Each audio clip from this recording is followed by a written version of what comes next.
When Moses gave his farewell address, he didn't speak of the military or economic challenges ahead. He didn't even speak of religious observance or theology. He warned his people about justice, about judges. Hearkening back to the earliest days of his leadership, he said, "How can I carry your burden alone?" and delegated authority so fair rulings could be heard.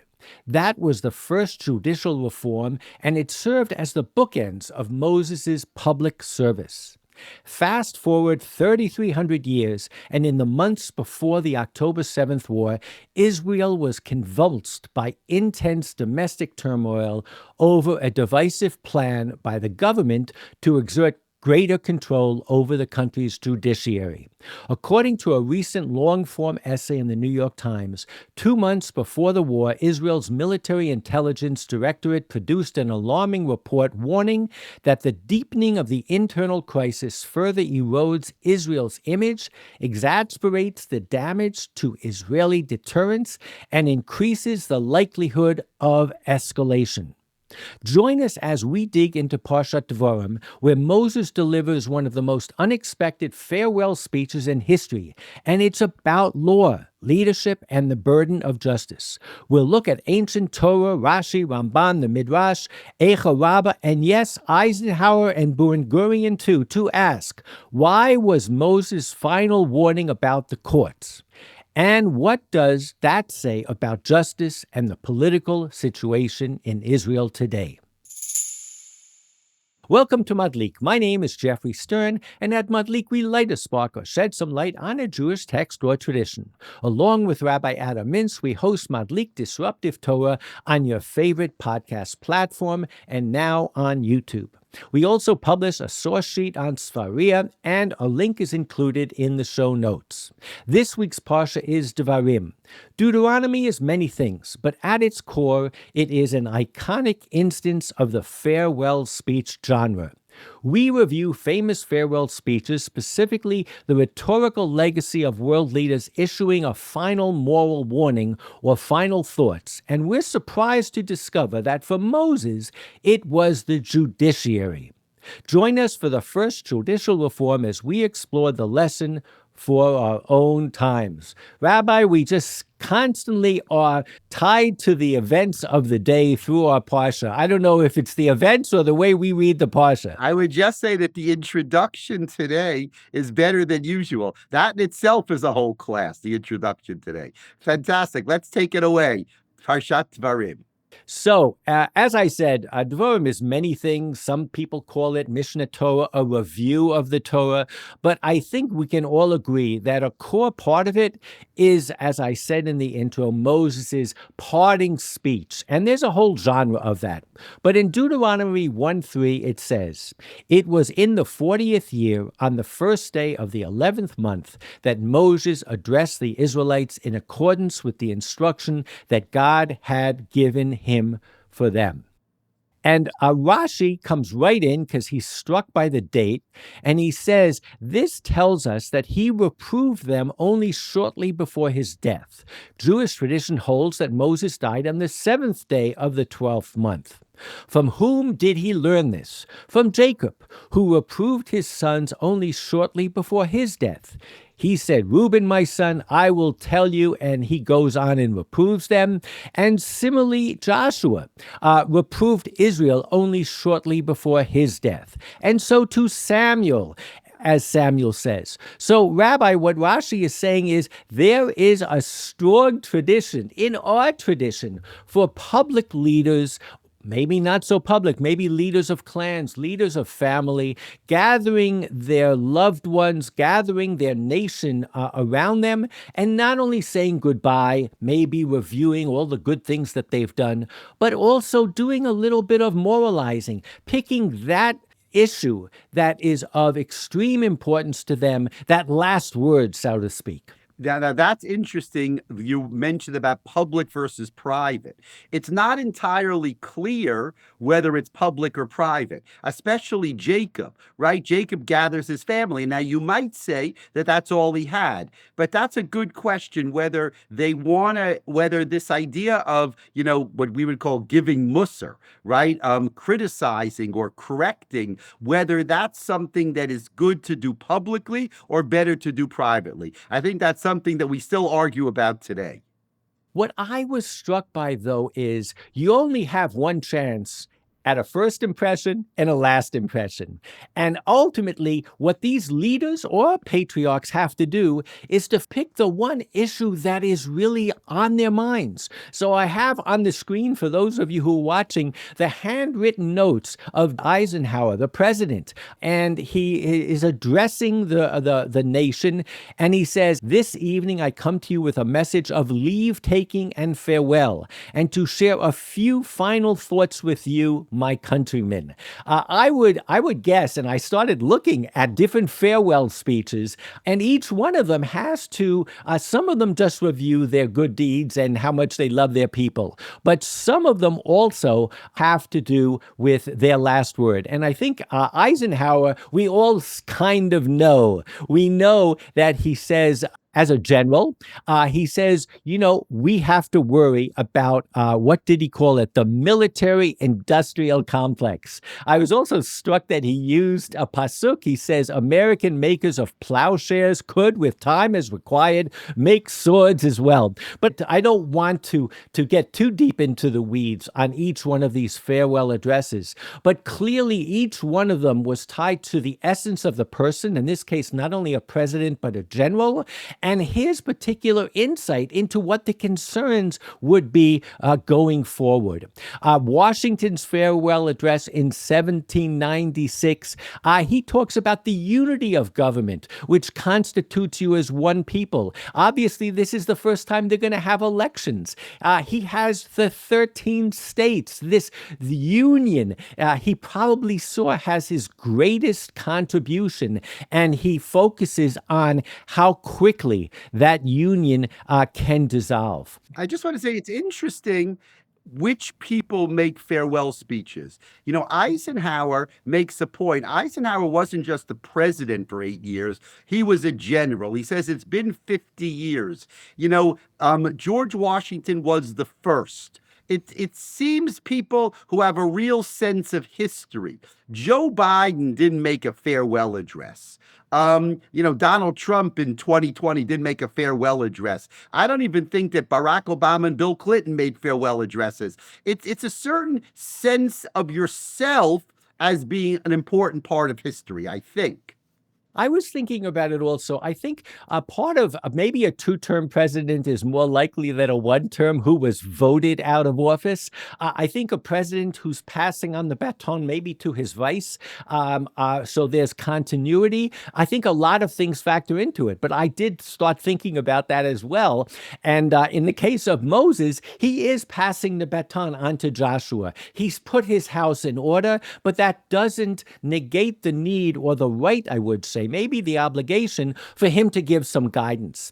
So in the show notes, you can look at links to all of these farewell speeches. I was blown away by Ben-Gurion because it really is a history lesson from a student of history, one who he goes literally back into the Mishnah, into the Tanakh. He talks about what makes the Jewish people unique, and clearly the scholar in him came out. And I think so there too, it kind of shows what is on his mind. I think what Ben-Gurion was mostly interested in was the exceptionality of the Jewish people and the Jewish state, and his sense that it hadn't yet achieved its potential. But he talks about three things: the kibbutzim, the agricultural settlements, the IDF, and the scholars, the scientists, the writers, the creativity of the Jewish people. And those are the three things that he feels will still differentiate the Jewish people as both a religion and as, which means an ideology, and a people of an ethnic origin. But anyone who's interested in this genre because of this week's Parsha, I definitely suggest you take a look at some of these, and there are others as well, these farewell addresses. With Reagan, he says, and he's the one who hits the nail on the head.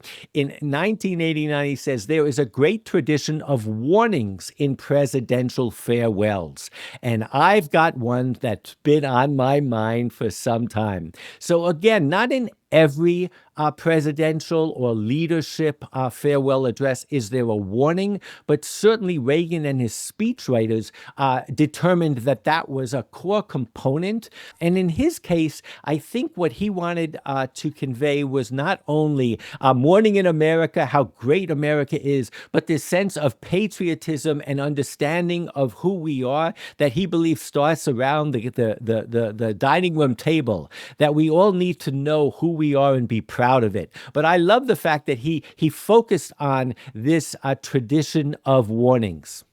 It is interesting that Reagan, in 1989, he was passing it on to George Bush the first.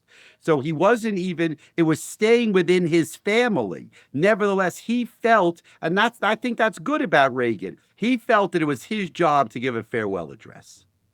Yeah. And I think, if anything, Obama's farewell address was back in Chicago. And at one point, when he talked about good wishes to Trump, they booed him and he goes, no, no, no. So it's a different type of speech. Even though he was a two-term president, but clearly the tide had shifted in a different direction. But I just love the fact that there is this tradition, and looking at our Parsha from that lens, I think, is going to be a fascinating read. Yeah, fantastic. Okay. So the big question is this truly about judging? And of course, when I talked about bookends, Rabbi, what I was referring to was in the beginning of Moses' career. If you recall, he leaves Egypt. He meets his father-in-law in the desert, whether it happened right before Matan Torah, the Torah being given, or after. But ultimately, he had this loving, caring, but outsider look at him and say, you can't do it all by yourself. And you've got to appoint judges. And here we are, if you want, that's the beginning of his social service. Yes, before then, he was the leader of the Exodus, if you will. But it was at this moment that he became the great legislator that he was. And it starts with appointing judges. And here in Deuteronomy 1:9, he says, I am not able to bear you alone. Is it possible, said Rashi, that Moses was not able to judge Israel, the man who brought them forth from Egypt and divided the sea and made the manna? But this did he say unto them, the Lord your God hath made you great. He has made you superior and has placed high over you judges, inasmuch as he takes. So what Rashi starts to do is literally focus on the issue of judges. And he draws a direct line from that Jethro moment when Jethro said, appoint judges, to this moment now. And he really said something unique about judges in Israel, that unlike other systems, the judge in Israel has to take the responsibility for what happens when he unjustly sentences a person, and he kind of like hyper focuses on what the appointment of judges is for our people. He starts going through the traditions.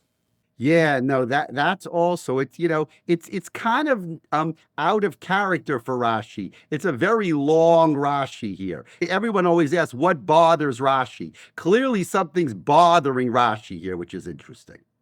I kind of feel, and I think we're going to get into this with the Ramban a little bit, that it almost fell flat. Is this the message? It's about judges? Is this all you got? You got to do better than that.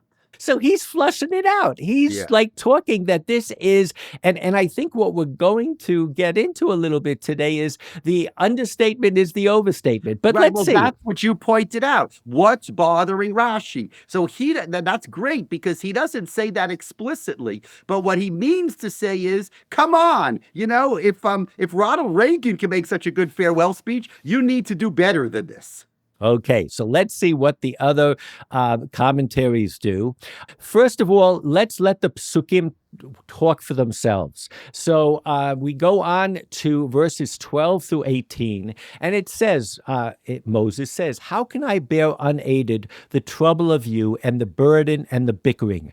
Pick from each of your tribes candidates who are wise, discerning, and experienced, and I will appoint them as your heads.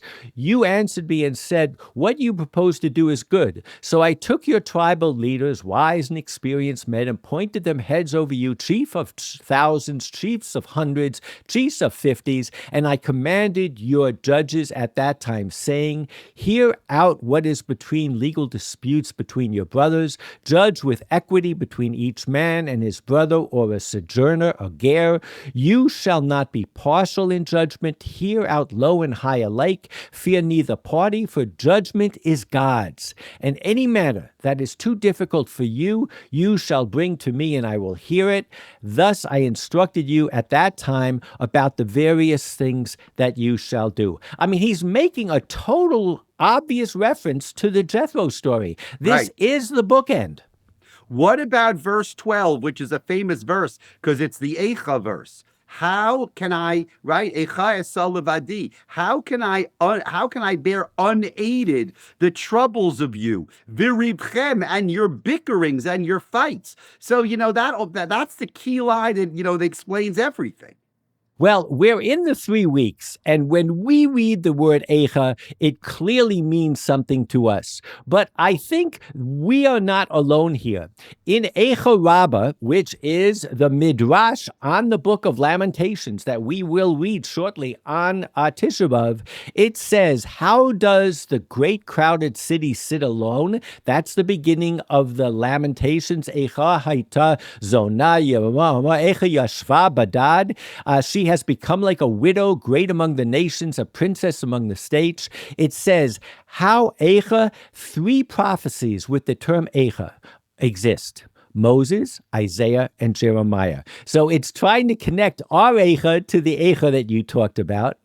And Moses says, how Eicha can I bear it alone? Quoting our verse. As Isaiah said, how Eicha did the faithful city become a harlot? And Jeremiah, of course, says, how Eicha does the great crowded sit alone? Rabbi Levi said, this is analogous to a noble woman who had 3 friends. One saw her in her tranquility. One saw her in her debauchery. And one saw her in her disgrace. Rabbi, what he ultimately comes out saying is, you have to deal with this no matter what the situation. You can deal with it, then things are tranquil, just like Moses was, a peaceful transfer of power. You can deal with it at the debauchery of your society as it's falling apart. And chas v'sholom, you can deal with it after the destruction. That's how they connect this message of Eicha, that ultimately the message is the same, but you have a choice which one of those children are you going to be.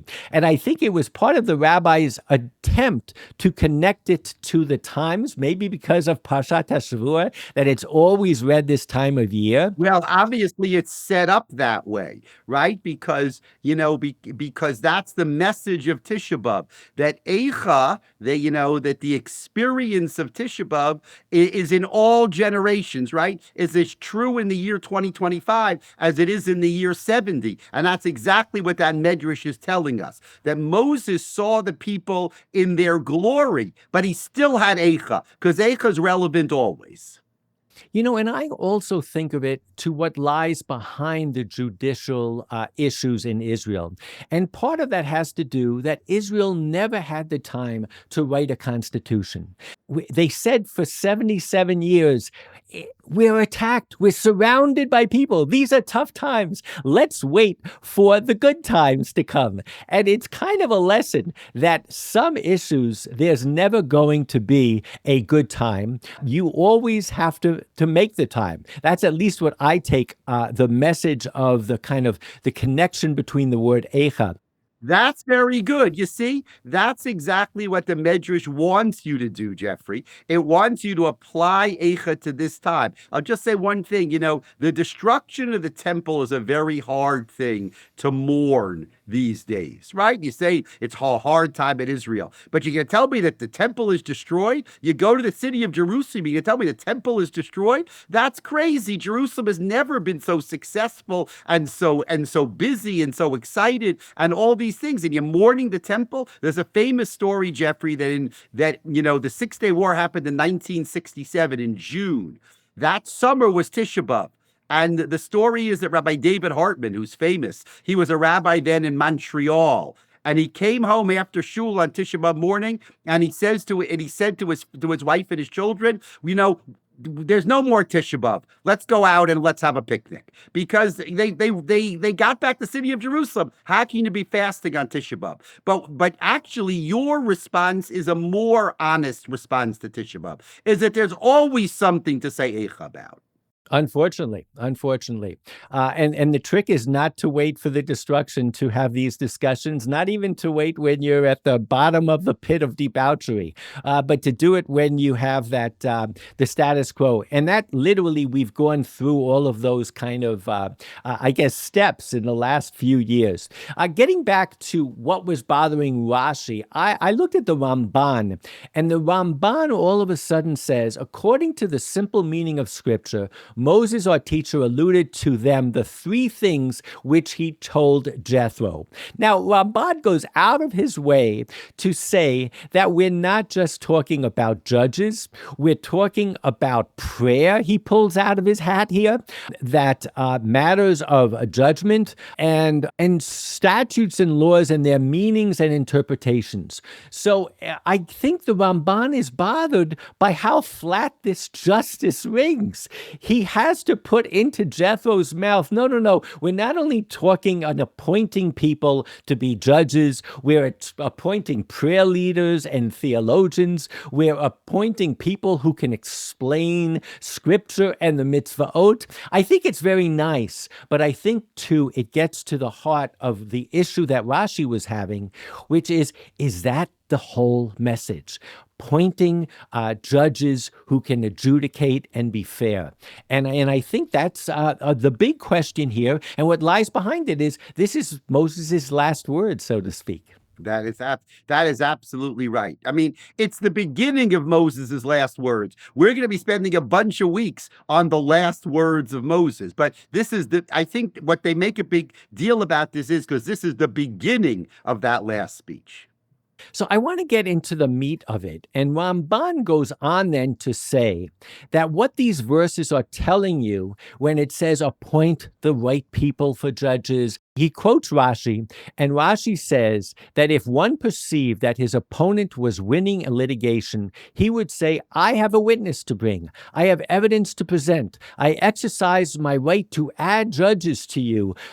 So all of the things that come up when you talk about the Supreme Court and you talk about what rights the executive branch, for instance, has to appoint, it always comes down to what defines the right person. And how many people? You can change the balance of the court if you add to the judges. And Ramban says, I do not know the validity of this law that one of the litigants should have the right to add judges above the usual number, 3 in cases concerning monetary matters. And surely he has no right after presenting his case, make it after the fact, for he had voluntarily accepted upon himself a relative or an unqualified person as a judge. He starts getting into all of the nitty-gritty.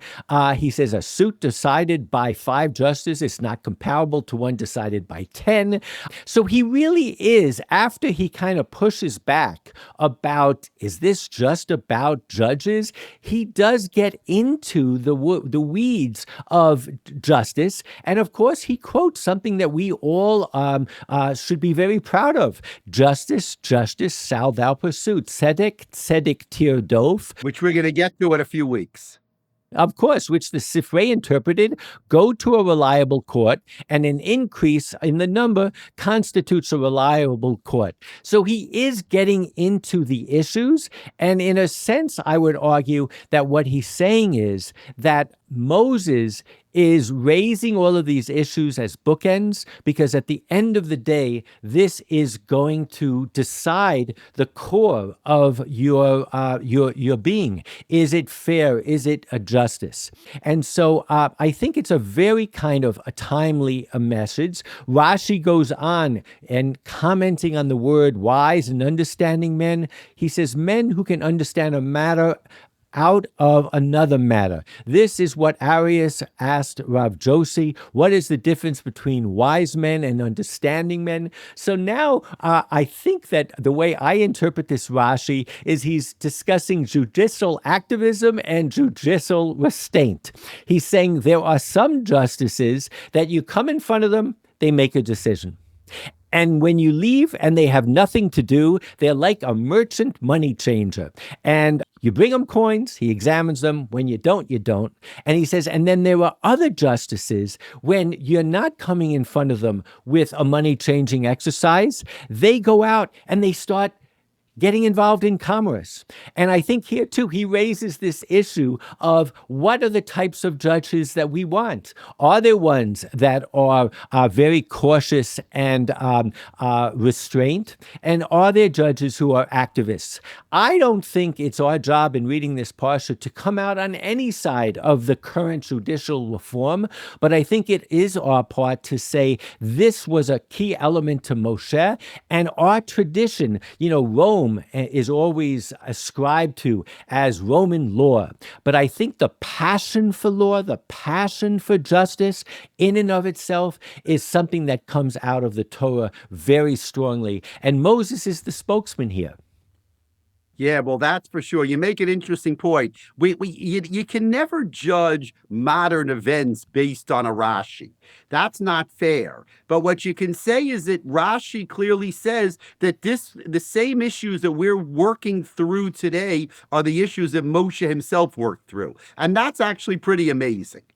Yeah, absolutely. I mean, and the other commentaries as well. It says, V'yiduim, people that are known. Ibn Ezra says, men who were known, men whom all recognized. There is a democratic element here. There is somebody who has the ability to lead the people and that they trust. In weeks past, we did Vayikra, where we found an amazing statement that I think is so unique to Jewish law. It says, do not favor the poor or show deference to the rich. You would expect it to say, do not favor the rich. Right. But what it is protecting you against is that bleeding heart liberal who all they want to do is to protect the poor, maybe at the expense of the rich and of the expense of commerce and of right. Fascinating. That is actually interesting, that the Torah assumes that the default is to be a liberal. Lo tisa pnei dal. They assume that your inclination is to support the poor person. That's a good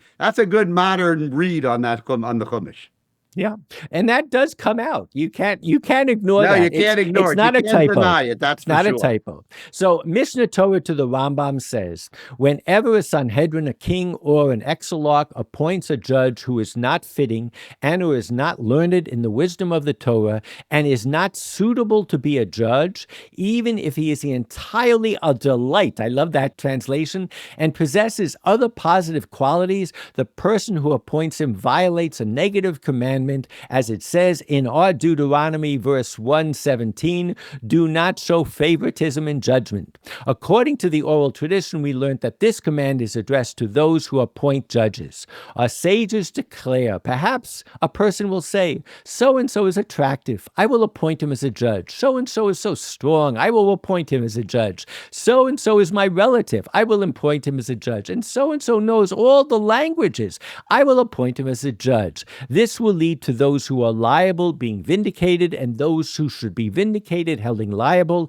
not because the judge is wicked, but because he does not know the Torah law. Therefore, the Torah states, do not show favoritism in judgment. So here, Rabbi, you and I would read this and we would think of the local judge showing favoritism to one person over another in a civil source. And clearly what Rambam is doing here and what the Talmud that he quotes is doing here is about no. Favoritism in judgment is how you put together your court, the parameters that guide the court.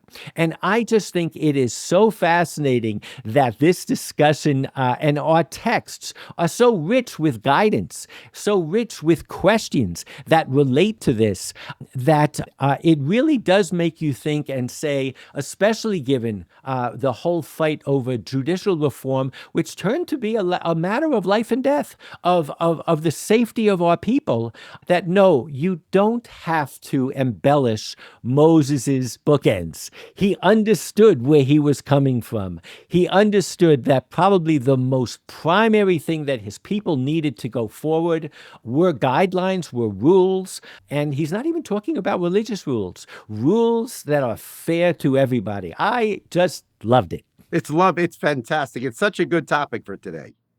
Okay, so we wish everybody a Shabbat Shalom. Enjoy cracking open the new book of Deuteronomy, of Devarim. Enjoy looking at Moses' speech through the eyes of a closing speech by a legislature. And enjoy your Shabbat. We'll see you all next week. Looking forward to a great parsha next week. Shabbat Shalom. Shabbat Shalom.